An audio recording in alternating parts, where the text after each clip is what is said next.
After the creation of YouTube, the way that people consume media changed significantly, and I'm pretty sure every single person can attest to that.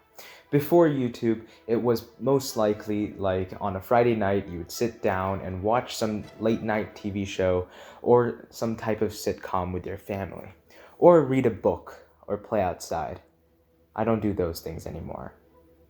But now, instead of doing that, we watch PewDiePie play Minecraft. This change happened because of one thing and one thing only, and that is the independent creators on YouTube. Not some industry making videos on YouTube, but individuals like you and I making videos on YouTube. Individuals were able to gather such large audiences and compete with cable TV and sitcoms alike because of two things. First, identity and culture, and basically of how identity is more powerful than culture. If we take a look, identity is basically the way a person defines themselves. It's basically individualized and personalized depending on who you talk to, versus culture. Culture is a little bit more broad, right? It reflects around the environment that an individual is in. Culture really changes depending upon who is in your surroundings and what is in your environment. So basically, the differences between these two and the way that these compete with each other is the reason that YouTubers and independent creators online really popped off and were able to get so popular very quickly. In this video, we'll be analyzing a couple of cool things. First of all, the transformation of media before and after YouTube, and especially why this change has occurred. What was the cause of this change? We will do this by first taking a look at what makes people attracted to television versus YouTube, and why this difference is there. Then we will apply this knowledge that we've learned by applying it to two real-world examples in the form of The Office to represent television and Casey Neistat to represent YouTube and YouTubing in general. So let's take a step back and let's try to visualize what it was like to be in an era before YouTube. Because I can't imagine that. We have to actually go and check it out. So when we're looking at before YouTube, there's really one big dominant medium, and that's going to be television. And so right off the bat, let's look at this chart right here. And this chart shows you that TV was really kind of dominant in 2010. That was its peak. And so this is really interesting because YouTube as a company was formed in 2005. It was bought by Google in 2006, but in 2010 it had the roots for its success, but it didn't have big content creators, big audiences on the platform at the time. And so TV was really at the top when YouTube still wasn't around. And this phenomenon can be explained quite simply by looking at accessibility. This second graph right here from Statista specifically shows you that about 60 million Americans had smartphones at the time. That's very, very minimal in a country of about 300 million, especially when you compare that to a 2010 census data that shows that about 98% of American households had a television in 2010. 98%. So what that means is that when you look at accessibility of mediums, internet is all the way down here, YouTube is all the way down here, and television is all the way up here. And so before YouTube, television was the big medium. And so now if we take a look at this medium more closely, if we kind of zoom in on this medium, we can see that there's even more control, even more of a lack of options. So before 1990, the television space in America was controlled by three big players. These are collectively known as the quote-unquote Big Three: ABC, NBC, and CBS. And so to get on TV, to get on the big screen, to get in the average American's household, you have to convince executives, usually white male executives at these big multinational for-profit enterprises that have to report to shareholders every quarter. And so these big enterprises that are driven by profits and need millions every week. People who are leading these organizations are the people who decide what gets on TV. And so the very logical conclusion from that is that these people will choose to put stuff on TV that sells, that panders to the average American household, that panders to the average American viewer, and gets ad revenue. And so this causes TV as a medium to be super filtered. So at the start, we see TV shows that kind of portray what the ideal American household should be. And after time, in the 1970s, we see some jabs of political stances on Vietnam. In the 2000s, we see TV shows that look at racial issues, issues of growing up, addiction issues, etc. But at the end of the day, these are executives really control what's going to go on the big screen. And so the biggest takeaway here is that before YouTube, the whole media industry, specifically within TV, within this type of entertainment, was super controlled, and it was almost censored due to accessibility issues. And so, as for the specifics of YouTube and how it operates and why it changed the game so much, Pages will take it.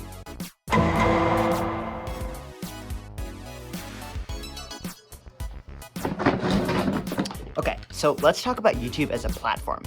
YouTube was originally created to help individuals share content between each other, but now it allows people to make content for others, and although big production companies can also upload to the site, it puts everybody, independent creators and big media companies, on a level playing field. And because of this level playing field, independent creators are able to capture many more consumers of this media for the reason they're able to appeal to individuals' identity instead of the broader popular culture. While watching a YouTube video, an individual can connect to the creator better as they're able to see themselves in that video. The YouTuber has the same interests, or the same demographic a lot of the time, and can relate to the viewer to a higher extent than many characters on a random TV show. You like technology? There's all these different video creators that make technology videos. You want to figure out how to do makeup? James Charles over here got you covered. You like being racist? Unfortunately, there's even people for that. So independent creators are able to resonate with people more, and the personalized content that YouTube offers just boosts that, helping the creators get more visibility to their target demographic. And because of YouTube's insane user base and numerous independent creators, it's able to delve into specific niches, unlike many mainstream channels, which are always limited by their attempts to appeal to as many people as possible. To understand the theory that we just talked about works, let's apply to real-life examples in the forms of Casey Neistat and The Office. The Office is an American sitcom centered around a quote-unquote normal, mundane paper company in Scranton, Pennsylvania, but the events of the show are far from that description. It is filled to the brim with hilarious and ridiculous moments that are just elevated by the actions of the cast. Most notably, Michael Scott, who is the protagonist or primary protagonist of the show, although he did leave in the end of season 7. But anyways, the show is in a mockumentary style with a fake documentary team that is recording the cast's every move and action. The show tries to connect us to Michael and to the rest of the cast through this way of showing that the show is basically just a reflection of America, and we can attract to it and we can understand it and like it because we're relating to it. Casey Neistat, on the other hand, is an American filmmaker set in New York City, giving a glimpse into his daily life. While he vlogged daily, he used to upload a video every single morning to audiences of millions of people. His videos are actual glimpses into his life, and the connection between himself and the audience is built through the various videos, acting almost as episodes in his life. The difference comes from the variety. The Office can only focus on one genre, and it's basically a satire on everything. Whereas in YouTube, he's able to have a much more variety of content. He's able to talk about his experiences being a struggling filmmaker, or his experiences going to a beach. He's able to indulge and influence all of this identity and his passion into his filmmaking and his videos that we're able to understand him as a person. Unlike traditional media, people viewing Casey's video don't see him as a character, but rather they see him as a friend. This personal connection is just how YouTube changed the way people consume media. They started consuming personalized content, stuff that really speaks to them. For filmmakers and for people who just want to have a fun time, or just people living in America, they may really love Casey's content because they can relate to him on a level that no one else can. Not Michael Scott, not anybody else. All content is very similar. It's trying to attract us personally by engaging us with something that we're familiar with. But YouTube just does it to a different extent and to a higher extent because we're able to very specifically understand all the things that this person is going through because he is or she is just a friend of ours. And that's why YouTube is just so much more effective than traditional media, because instead of seeing a character that an industry or a director thought up, you see a friend and you see yourself in that video. Okay, to now fully answer the question, how has the rise of independent creators on YouTube impacted the way that people consume media?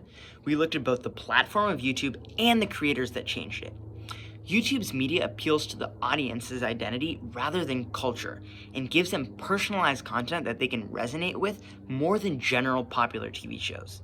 The independent creators changed the way people consume media, as now consumers are more used to short form content that is available to them whenever they want, while being about something that matters specifically to them.